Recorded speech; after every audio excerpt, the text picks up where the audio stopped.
अरे धली गोड़वा रोलू हो बेटी मम्मी के धली हो रोलू।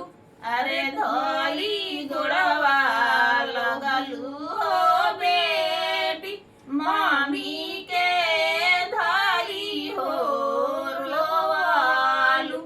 अरे अजुए छोड़वला हो पापा अपनी हो महलिया।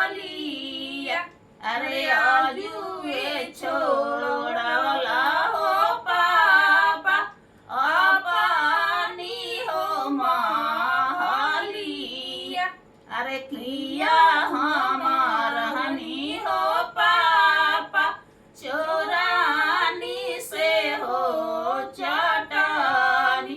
अरे किया हमार हनी हो पापा चोरानी से हो चटनी। अरे किया हमाया हो पापा इजतिया तोहर डूबवानी।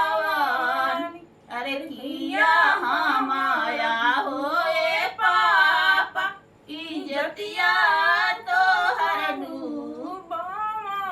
अरे नाही तू रहू हो बेटी चोरानी से हो चटनी। अरे नाही तू हऊ हो बेटी चोरानी से हो चटनी। अरे नाही तू या हो बेटी इजतिया तू डूबवानी।